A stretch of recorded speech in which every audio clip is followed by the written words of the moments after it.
ఐబొమ్మ రవి విచారణలో సంచలన విషయాలు వెలుగులోకి వస్తున్నాయి. హెచ్డి ఫార్మాట్ లో సినిమాల పైరసీపై రవి నోరు తెరిచినట్లుగా తెలుస్తుంది. శాటిలైట్ లింక్ ను హ్యాక్ చేసినట్టుగా సమాచారం అందుతుంది. క్యూబ్ నెట్వర్క్ ను సైతం ఐబొమ్మ రవి హ్యాక్ చేశాడంట. హిట్, తండేల్, కిష్కింధాకాండ సినిమాలను అలాగే పైరసీ చేసినట్టు విచారణలో ఒప్పుకున్నాడు. టెలిగ్రామ్ ఛానల్ ఏర్పాటు చేసి పైరసీ లింక్ ను అందులో పోస్టు చేసి $100 నుంచి $300 వరకు వసూలు చేస్తున్నట్లుగా చెప్పుకొచ్చాడు.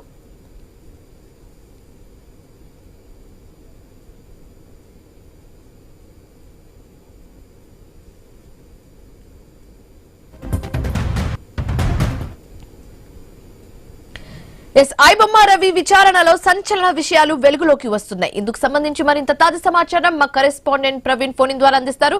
ప్రవీణ్, ఇవన్నీ అయితే మనం చూసుకుంటే గనక ఐబొమ్మ నిర్వాహకుడు అయినటువంటి ఆ ఇమ్ముడి రవిని ఆ పోలీసులు అరెస్ట్ చేసినప్పటి నుండి కదా 5 కేసులు నమోదు చేశారు. 5 కేసులు నమోదు చేసిన తర్వాత ఆయనని ఒక కేసులో మాత్రమే ఆయనని కస్టడీ విచారణకు తీసుకున్నారు. కస్టడీ విచారణకు తీసుకుని గతంలో 3 దఫాలుగా విచారణ చేశారు. 3 దఫాలుగా విచారణ చేసిన క్రమం లోపల అతని నుండి ఇంకా కొంత సమాచారం రాబట్టడానికి మొత్తం టోల్గా పోలీసులు అయితే నాంపల్లి కోర్టును ఆశ్రయించడం జరిగింది. నాంపల్లి కోర్టు ఆశ్రయించిన నేపథ్యంలో ఇంకో 4 కేసులలో పీటీ వారెంట్ కూడా జారీ చేశారు. ఈ నేపథ్యంలో చూసుకుంటే కనుక కొన్ని రవి నుంచి కీలక సమాచారాలు ఏవైతే వెబ్సైట్ కు సంబంధించినటువంటి ఈ యొక్క పోర్టల్ కు సంబంధించినటువంటి కానీ ఆర్థిక లావాదేవీల గురించి కానీ ఇటు ఆ వెబ్సైట్ల గురించి కానీ అదే విధంగా చూస్తుంటే కనుక ఆ బెట్టింగ్ యాప్ల గురించి ఈ 4 గురించి ఇంకా సరైన ఇన్ఫర్మేషన్ రాలేదు అంటూ కూడా పోలీసులు అయితే నాంపల్లి కోర్టును ఆశ్రయించిన నేపథ్యంలో నాంపల్లి కోర్టు తిరిగి 4వసారి అయితే రవిని కస్టడీ విచారణకి ఇస్తూ మొత్తంగా కూడా నాంపల్లి కోర్టు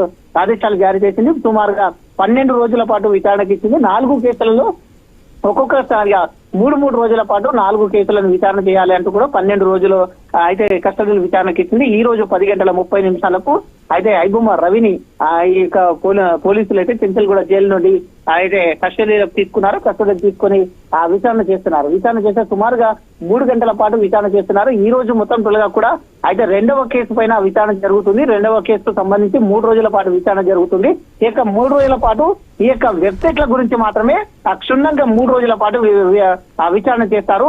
అయితే నెక్స్ట్ 3 రోజులు ఈ యొక్క లావాదేవీల గురించి ఆర్థిక లావాదేవీల గురించి చేస్తారు. మరొక నెక్స్ట్ 3 రోజుల పాటు ఈ యొక్క బెట్టింగ్ యాప్ల గురించి చేస్తారు. ఇంకొక 3 రోజులకు మొత్తం తొలగా కూడా దీనికి సహకరించిన వారు ఎవరు, విదేశాల్లో ఇది ఏ విధంగా నడిచింది, ఇక్కడ ఇండియాలో ఎంతమంది సహకరించారు అనే కోణం లోపల చేస్తారు. అంటే మొత్తం టోటల్గా 12 రోజులు చేస్తారు. కాబట్టి ఈ రోజు కీలక విషయాలను కూడా అయితే సిసిఎస్ పోలీసులు రవి నుండి రాబట్టినట్టుగా తెలుస్తుంది. అదేవిధంగా చూసుకుంటే కనుక అయితే సంచలన విషయాలు కూడా వెలుగులోకి వస్తున్నాయి. అయితే హెచ్డి సినిమాను అయితే పైరసీ పేరుతో నోరు విప్పినటువంటి రవి ఈ రోజు హెచ్డి సినిమాలు ఎలా చేస్తారు, క్వాలిటీ ఎలా పెంచుతారు అనే కోణం లోపల కూడా పోలీసులు ప్రశ్నించారు. దానికి తగ్గట్టుగా కూడా రవి నుండి ఆన్సర్స్ కూడా రాబడుతున్నట్టుగా తెలుస్తుంది.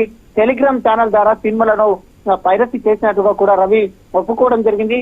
అయితే అదేవిధంగా క్యూబ్ నెట్వర్క్ ను సైతం హ్యాక్ చేసి ఐబొమ్మ రవి ఈ యొక్క నెట్వర్క్ ద్వారానే మొత్తం తన ఈ యొక్క నెట్వర్క్ ను నడిపించినట్టుగా తెలుస్తుంది. శాటిలైట్ లింకులను కూడా హ్యాక్ చేసి హెచ్డి ఫార్మాట్ లో ఈ యొక్క ఐబొమ్మ నుంచి కానీ ఇక బొప్పం టీవీ నుంచి కానీ వచ్చినటువంటి సినిమాలను హెచ్డి క్వాలిటీ పెంచడం లోపల ఈ యొక్క శాటిలైట్ ను కూడా హ్యాక్ చేసినట్టుగా కూడా తెలుసుకోవడం జరిగింది. ఈ యొక్క సినిమాలను టెలిగ్రామ్ లో విక్రయించి రవి కోట్ల రూపాయలను సంపాదించాడంటూ కూడా పోలీసుల విచారణలో తేలింది. పైరసీకి సంబంధించి హెచ్డి హబ్ పేరిట టెలిగ్రామ్ లో ఒక ఛానల్ ను ఏర్పాటు చేశాడు. ఆ యొక్క హెచ్డి హబ్ పేరిట అనే అక్కడ ఉన్నటువంటి కొంతమందికి ఈ యొక్క లింకులను షేర్ చేస్తూ దాంట్లో ఉన్నటువంటి అన్ని కూడా అయితే ఆర్థికంగా వెసులుబాటు కలిగేలాగా కూడా తీసుకున్నట్టుగా కూడా తెలిసింది. అదేవిధంగా పైరసీ లింక్ అప్లోడ్ చేసి $100 నుంచి $300 వరకు వసూలు చేస్తున్నట్టుగా కూడా సిసిఎస్ పోలీసులు గుర్తించారు. అయితే అదే విధంగా చూసుకుంటే కనుక హిట్ గానీ, తండేల్ గానీ, కిష్కింధ గానీ ఈ యొక్క చిత్రాలు మొన్న రీసెంట్ గా రిలీజ్ అయినటువంటి ఈ చిత్రాలు ఆ చిత్రాలను కూడా శాటిలైట్ లింక్ ద్వారానే పైరసీ చేసినట్టు కూడా రవి ఒప్పుకోవడం జరిగింది. అయితే టోటల్ గా చూసుకుంటే కనుక ఈ రోజు రవి పోలీసుల ముందు మొదటి రోజే మొత్తం ఈ దానికి సంబంధించినటువంటి వెబ్సైట్ కు సంబంధించినటువంటి కొన్ని కీలక విషయాలు అయితే మొత్తం వెల్లడించినట్టు తెలుస్తుంది. అయితే ఇంకా 2 రోజుల పాటు ఈ యొక్క వెబ్సైట్లకు సంబంధించినటువంటి అంటే రవికి ఉన్నటువంటి ఇక ఐబొమ్మ గానీ లేదంటే ఆ యొక్క ఏదైతే ఈ యొక్క బొప్పం టీవీ ఈ రెండింటిని కూడా మొత్తం కూడా ఏ విధంగా నడిపించారు, దీని లింకులు ఏ విధంగా ఉన్నాయి, మిర్రర్ లింకులు ఏ విధంగా ఉన్నాయి అనే కోణం లోపలే విచారణ చేస్తారు. కాబట్టి దీనికి సంబంధించినటువంటి పూర్తి డీటెయిల్స్ ఇక మీదట ఈ యొక్క 12 రోజుల పాటు విచారించిన తర్వాత ఇక మీదట కస్టడీల విచారణ ఉండకపోవచ్చు అంటూ కూడా అయితే మొత్తం అక్కడ ఉన్నటువంటి అడ్వకేట్లు కూడా చెప్తున్నారు. కాబట్టి ఈ దాంట్లోనే మొత్తం విషయాలన్నీ రాబట్టాలి అంటూ కూడా చెప్తున్నారు. ఇప్పటికే 3 సార్లు కస్టడీలకు ఇచ్చినటువంటి కోర్టు ఇక పైన ఇవ్వకపోవచ్చు అనే ఉద్దేశంతోనే ఒక్కొక్క కేసుని 3 రోజులుగా విభజించింది. కాబట్టి ఇప్పుడు మొత్తం టోటల్ గా 5 కేసులకు సంబంధించి అయితే ఈ యొక్క 12 రోజులు విచారిస్తారు. అయితే మొదటి కేసుకు సంబంధించి అయితే మొత్తం 11 రోజుల పాటు విచారించారు.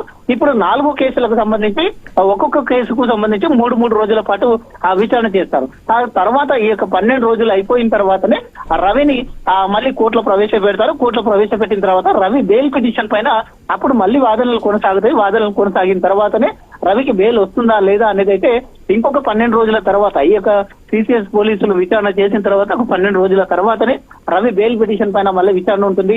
అయితే 1వ రోజు మాత్రం ఈ రోజు విచారణలోనే 3 గంటల పాటు విచారించిన నేపథ్యంలో దీనికి సంచలనమైన విషయాలు హెచ్డి క్వాలిటీ ఎలా చేస్తారు, ఎక్కడి నుంచి ఈ విధంగా వేరే వాళ్ళకు డొమైన్ చేశారు, ఏ విధంగా తీసుకొచ్చారు, ఈ డొమైన్ల గురించి మొత్తం తొలగా ఆరా తీస్తున్నారు. అదే విధంగా దీనికి సంబంధించి వెబ్సైట్లను ఏ విధంగా నిర్వహించారు, లింకులను ఎంతమందికి షేర్ చేస్తున్నారు, దాంట్లో హెచ్డి క్వాలిటీ ఏ విధంగా పెంచుతారు, ఆ క్వాలిటీ రావడానికి ఏ టూల్స్ వాడతారు అనే కోణం లోపల కూడా టెక్నికల్ అంశాలకు సంబంధించినటువంటి ఆ వివరాలను కూడా రవి నుండి పూర్తిగా రాబడుతున్నట్టుగా తెలుస్తుంది. ఈ 2 రోజుల పాటు దీనికి సంబంధించింది ఈ యొక్క వెబ్సైట్లకు సంబంధించినటువంటి విచారణ కొనసాగుతుంది. నెక్స్ట్ దానికి సంబంధించినటువంటి ఏదైతే ఆర్థిక లావాదేవీలు ఉంటాయో ఆర్థిక లావాదేవీల పైన కూడా ప్రశ్నిస్తారు. రవికి ఉన్నటువంటి ఇప్పటికే అయితే కోట్ల రూపాయలు అయితే లావాదేవీలు జరిగినట్టుగా కూడా పోలీసులు విచారణలు తేలింది. కాబట్టి అలాగే సంబంధించినటువంటి లావాదేవీలకు సంబంధించినటువంటి పూర్తి డీటెయిల్స్ కూడా సేకరించే ఆలోచనలో ఉన్నట్టుగా తెలుస్తుంది.